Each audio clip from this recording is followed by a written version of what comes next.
Welcome back to the last part of this series. We only have 6 states left, so let's get to it.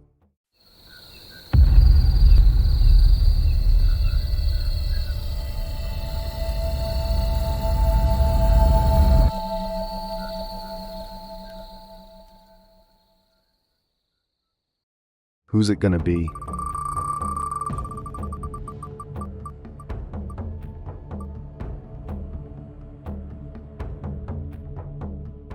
Missouri. We have another Bigfoot video, but this one goes into the local history and museum that was built to help keep the sightings alive. Don't get confused though, the name of this town is Louisiana. It just so happens to be located in Missouri.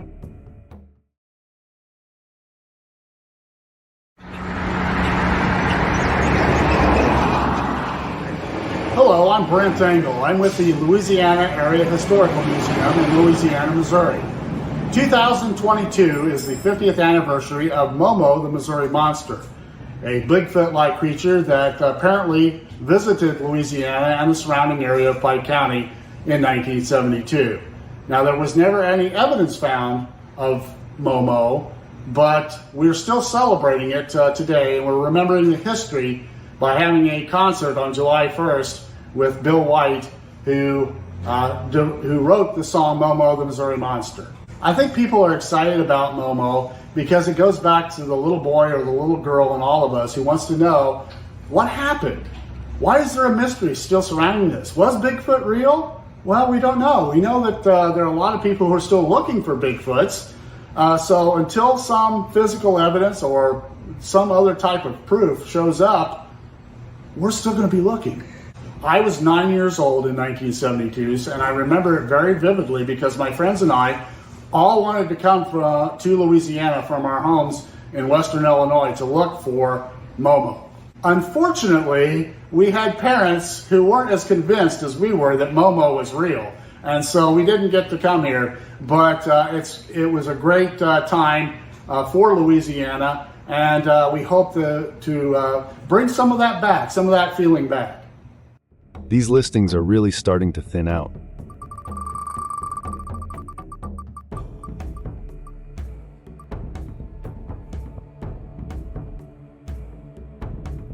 Rhode Island.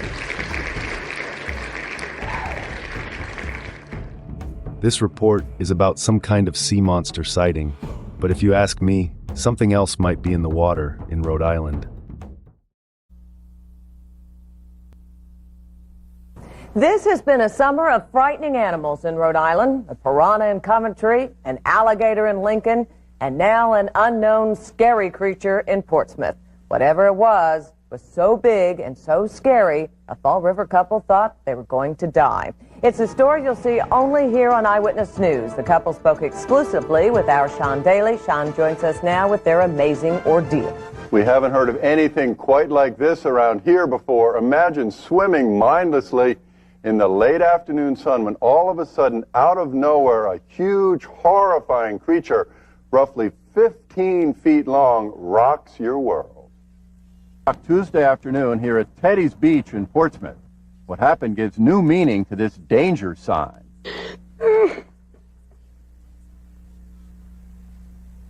It's still hard for her, isn't it? Yeah, she went to a counselor to talk to a counselor this morning. It was low tide, and Rachel Carney was out beyond the danger sign, floating on her back, relaxing, when big trouble struck. I turned around, I heard a hissing sound, so I stopped, I looked beside me, and all I seen was a face come up with these big teeth, and I just remember the face being shaped like a basketball, and the face went in, kind of sucked in, and then went squared off. Then it had all white, and it kept swimming around me. It rubbed up against my leg, so I just stopped, and I pretended like I wasn't moving. That's when it rubbed up, went down, and kept going around me. It rubbed up against your leg? Up against my leg. It touched you? It touched me. That's how I knew it was scary. Scary? With scales, because I felt the scales, and plus I seen the face. So I started swimming away. I yelled, "Danny, help me, something's chasing me." Rachel Carney's fiancé, Dennis Vasconcelos, had been fishing with a buddy on these rocks.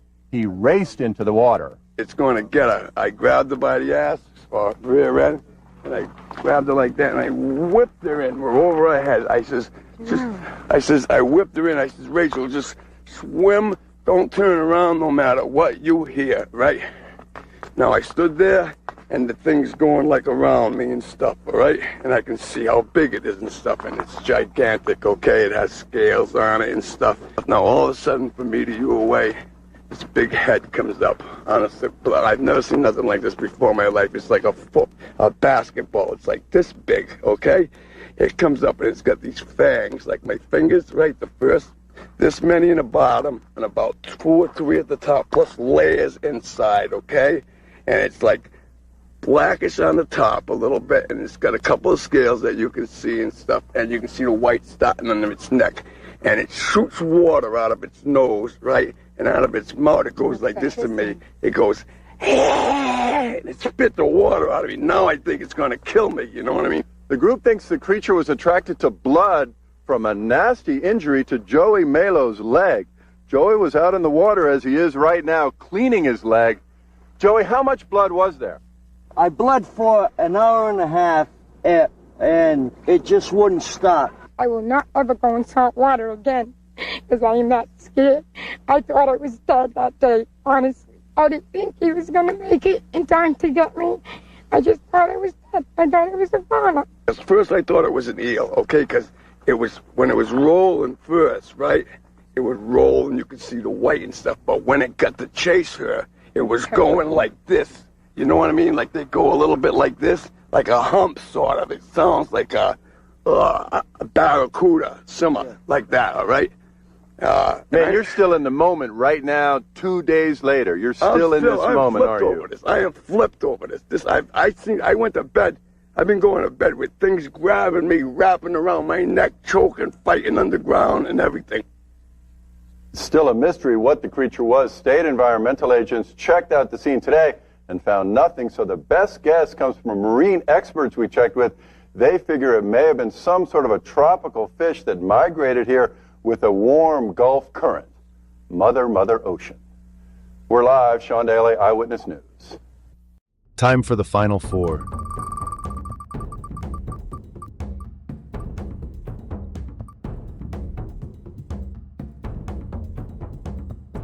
Montana. I made a short video about a story that is extremely similar to the story you are about to hear. But if you want lesser-known cryptids from each state, I made a whole series about all 50.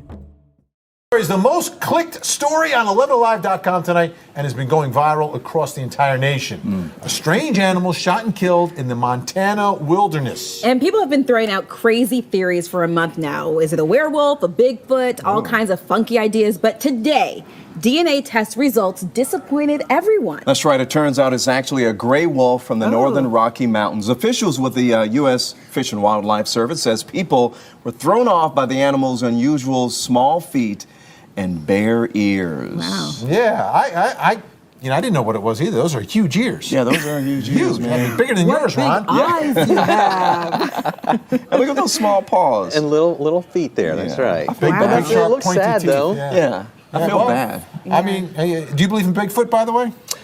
No. No. No, I'm not. Ron? Not Sasquatch? buying it. Not buying it.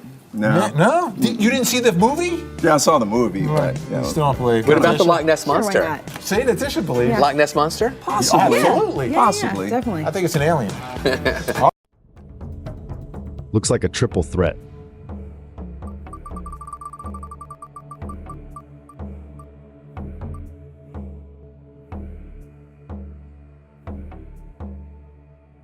Nevada. This one is different from all the rest. It doesn't necessarily show any kind of unknown creature, but what it does is highlight the curiosity and ingenuity humans possess. You want to help him load up? Just after sunrise, Chase Petley and a couple of his friends met up with the Edmonds family to head out on Lake Tahoe. While most summer days the Edmonds sail around the top of the lake, today they were taking Petley out on a bit of an amateur research mission to see what lies beneath. I'm looking for anything that's interesting. I'm looking for wildlife. I'm looking for beautiful landscapes. I'm just looking for anything that would get people interested in Lake Tahoe. Petley has designed and built his own waterproof device to house a GoPro camera and powerful custom LED light, all capable of withstanding the pressure at Tahoe's deepest points. The Edmonds volunteered to take Petley out of curiosity. And there's so many stories about what's at the bottom of Lake Tahoe and what's in here. And to have a camera go down and show us, I'm on board. I want to know what's going on. When we get to the spot they want to explore, can you drop a pin on the GPS so we know exactly where we are right now? The first location near the crook in the state line. Ready, everyone? There we go. Let's go. Petley drops the missile-shaped device overboard and lets it fall to the bottom. So it's going to be going down this fast for a while. Here the lake is more than a quarter of a mile deep. The camera records the whole way down, the image getting darker blue as the sunlight disappears. It is so deep, it takes more than 4 minutes to travel to the bottom. What we see when the camera gets to the end of the line may not look all that impressive, the muddy bed of Lake Tahoe, but it's still an achievement. This is one of the deepest points of the lake ever seen by humans. Other submersibles and scuba divers have brought back underwater video and pictures from shallower points. The University of Northern Illinois tried to examine the fault line at the bottom of the lake 3 years ago, but never made it because of technical problems. Researchers and historians we talked to believe Petley is the first to record video from the lake's deepest levels. It's always exciting because every time we do it, everything's new. At 22 miles long and 12 miles wide, this is just one location, and Petley is anxious to explore more. Lake Tahoe's water may be renowned for its clarity, but at its depths, it still holds many mysteries and lore. Are there mob grave sites, unidentified creatures, underwater tunnels connecting it to other lakes? Finding the exact spot to look is the hard part. There's no live feed from the bottom, so they don't know exactly what they've got until they reel it back up. Before the second drop of the day, Petley's crew added a glow stick and a can of sardines, hoping it might attract whatever lurks in Tahoe's deep waters. Camera is on, lights on. 3, 2, 1. It drops in and the reel spins for several more minutes as it plunges to the bottom. Again, more mud. But here we notice something swim by the lens. With the silt blocking our view, it's impossible to see clearly or identify what kind of fish it is. On another dive, though, Petley's camera caught this. We found a large fish while we were videotaping at 1,100 feet, and we don't know exactly what it is. Fish researchers said while the animal looks remarkably shark-like, including the way it moves, experts at UC Davis believe it is most likely a very large lake trout. Petley is hoping to expand and refine his project to explore more of the lake bed. I definitely think there's species or life at the bottom of Tahoe that we don't know about. And ultimately answer many of the questions about what lies below Lake Tahoe. On Lake Tahoe, Kevin Oliver, KCRA 3 News. One last round, and I guess we finally find out who is going last. So who's gonna take it?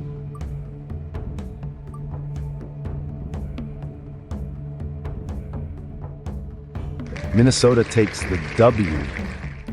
With that kind of win, what other video would you expect besides another report on Bigfoot?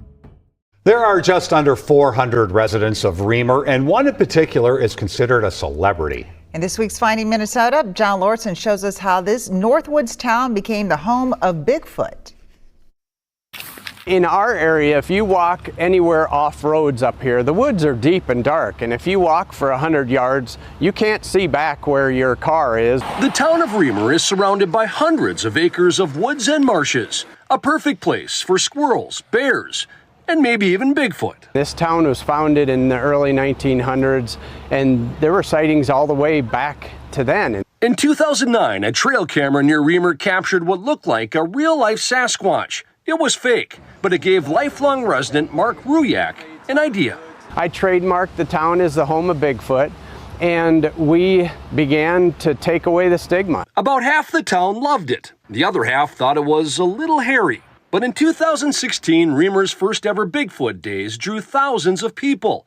After that, Bigfoot could be found everywhere. And these are made by a local company? Correct. Okay. Yep, they're a local company. They make them, we sell them in the gas station. That gas station is called Bigfoot Gas and Gifts, and other businesses have embraced the beast. Even the Woodsman Cafe sells Bigfoot burgers and Bigfoot hash browns. Trust me, the Bigfoot hash browns, Bigfoot would be satisfied with them. But he really has his footprint on Bigfoot Days. That's when they have the Bigfoot Olympics, Bigfoot Barbecue, and perhaps the most important event, storytelling time.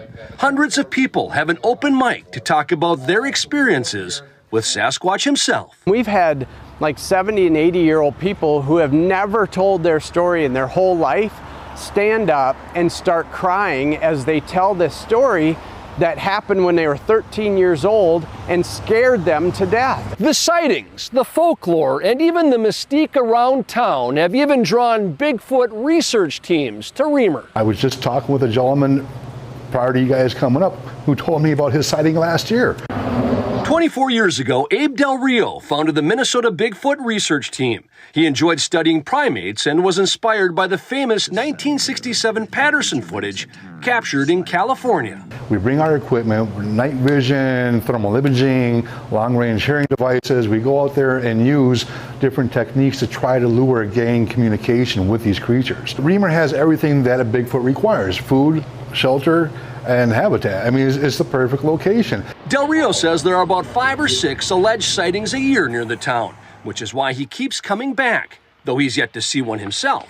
The dimensions of this Bigfoot here, would that be about accurate, you think? Well, this is what we would say about an average size one, a juvenile. That's a Bigfoot plaster cast that was taken near Reamer, Minnesota. So that's an actual footprint somebody found? Yes, sir.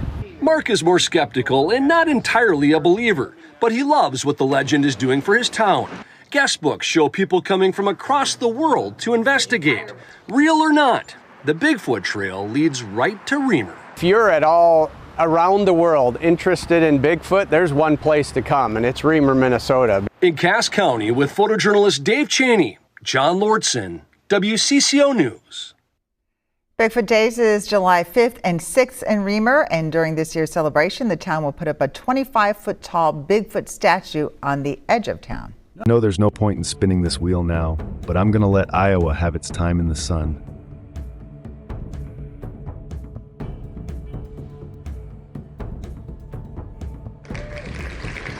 Let's go, Iowa.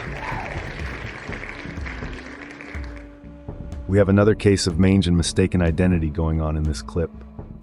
Is no stranger to mountain lion sightings. KCCI first showed you video footage of one back in May, and now a man claims that he saw another one Thursday morning in Windsor Heights. KCCI's Tizia Munziga talked to the DNR to get a confirmation of what this wild animal could be. Stacy, a man was driving down 70th and Washington in Windsor Heights. Once he looked to his left, he noticed something that caught his attention. Take a look at this photo. It's not a high-quality picture, but the man behind the camera says he thinks it's a baby mountain lion taking a stroll Thursday morning. The person who took the photo of the animal described it as skittish when he pulled up next to it. He also said it looked starving. First of all, we're glad that they got a picture of it. But after taking a closer look at this photo, the DNR says this may not be one, and officials say the tail of the species speaks for itself. The tip of the tail, even on kittens, if it's a mountain lion, should be black. In this case, it was white. The shape of the ears was another indicator that it didn't quite match up with what a mountain lion should have. And then we also look at the feet and the front legs.